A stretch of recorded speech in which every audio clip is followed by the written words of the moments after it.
KS Prasad గారు ముఖ్యంగా గౌరవ ముఖ్యమంత్రి వర్యులు నారా చంద్రబాబు నాయుడు గారు లండన్లో మాట్లాడుతూ విజన్ ఉంటేనే అభివృద్ధి అన్నట్టు మాట్లాడుతున్నారు. ఏపీకి 1,03,000 కోట్ల పెట్టుబడులు, అదేవిధంగా 83,000 ఉద్యోగాలు.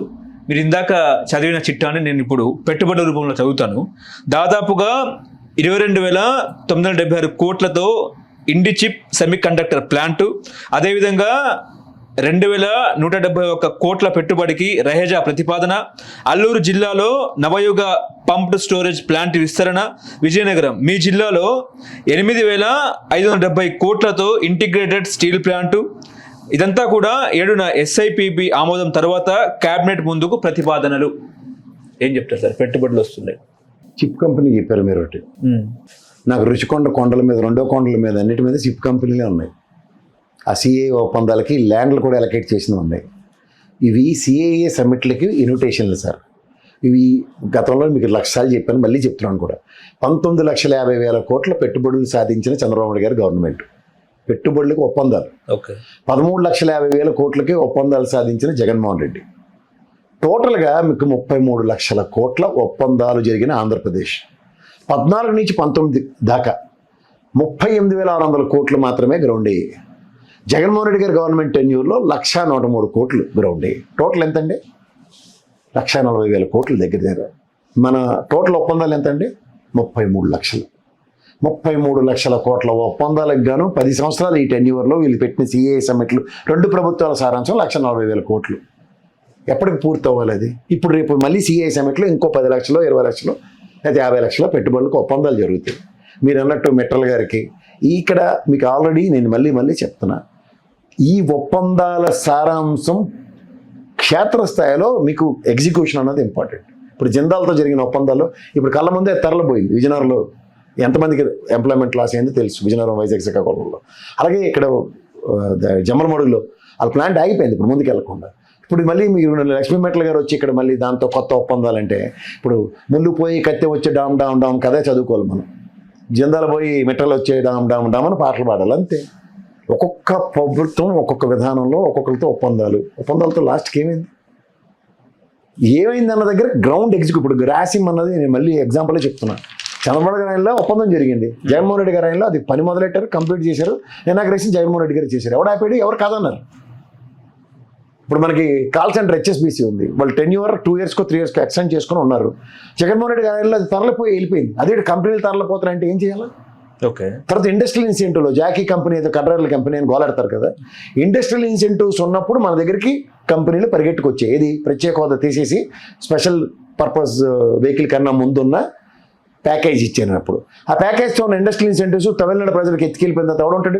150 kilometer రేడియస్లో కర్ణాటకను తమిళనాడు ఉన్నప్పుడు ఇండస్ట్రియల్ ఇన్సెంటివ్స్ వాళ్ళ దగ్గర ఉన్నప్పుడు వాళ్ళ దగ్గరికి వెళ్తారు, మన దగ్గర పెడతాడు ఎవడన్నా. ఈ విషయాలు చెప్పకుండా జగన్మోహన్ రెడ్డిని ఆడిపోసుకుంటూ కాలక్షేపం చేస్తే ఎవడేట్ చేస్తాడు? వెంకయ్య కూడా మాట్లాడారు కదా, సోమిరెడ్డి చంద్రమోహన్ రెడ్డి జగన్ ఉన్నప్పుడు డ్రైవర్ల కంపెనీ కూడా వెళ్ళిపోయింది. మరి అదే చెప్తున్నాను, డ్రైవర్ల కంపెనీ ఎందుకు వెళ్ళిపోయిందో రీజన్ మాట్లాడు మనం. అరే బాబు, మీరు అసెంబ్లీ తీర్మానం చేశారు, జ్ఞాపకం ఉందా? ప్రత్యేక హోదాకి దీటుగా ప్రత్యేక ప్యాకేజీ ఉండి స్పెషల్ దానికి ఏంటి ఇండస్ట్రియల్ ఇన్సెంటివ్స్ ఉంటేనే మేము యాక్సెప్ట్ చేస్తాం తీర్మానం ఉంది. తర్వాత పీయూష్ గోయల్ గారు ఏం చెప్పారు ముందు ఆ వీడియో మీదరే ప్లే చేయండి ఒకసారి. 3,450 కోట్లకి ఎంతకో ప్రత్యేక హోదాని అమ్మేశారు, మాకు డబ్బులు ఇస్తే చాలండి.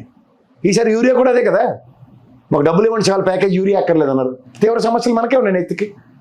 సో ఈ విధమైన మాటల గారెడీలతో ప్రజల్ని మభ్య పెడదాం అనుకుంటే విత్ ఎవిడెన్సెస్ మీ దగ్గరే ఉన్నాయి, మీరే చెప్పినవి.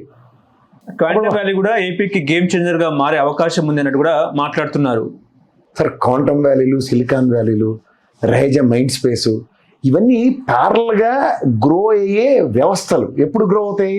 ఒక ఇండస్ట్రియలైజేషన్ ఈజ్ టేకింగ్ ప్లేస్. ఇప్పుడు మనకి సాఫ్ట్వేర్ హబ్ ఇక్కడ హ్యూజ్ వ్యాంప్లో పరిగెడుతున్నప్పుడు Raheja mind space is a success story.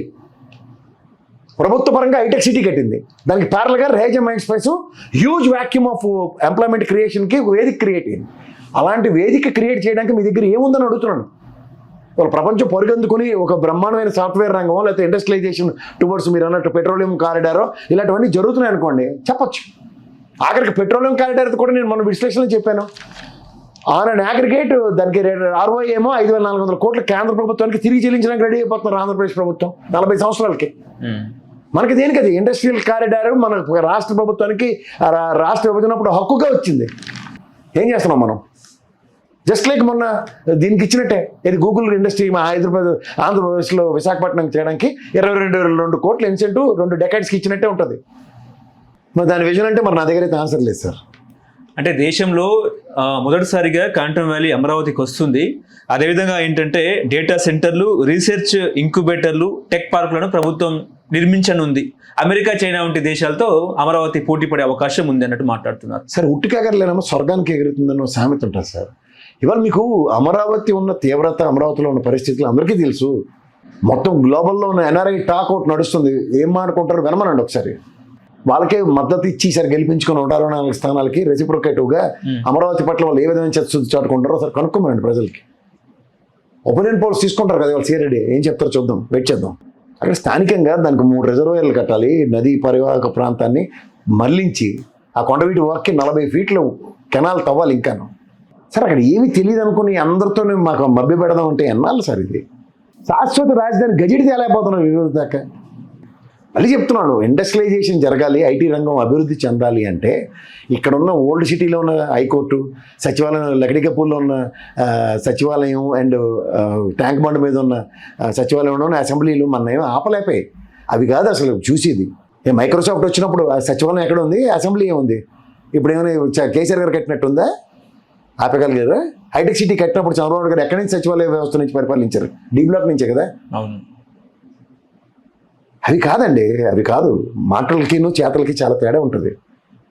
ఒక హ్యూజ్ వ్యాంప్లో ఒక డెవలప్మెంట్ అన్నది జరుగుతున్నప్పుడు ఆ డెవలప్మెంట్కి వేదిక కావాలా?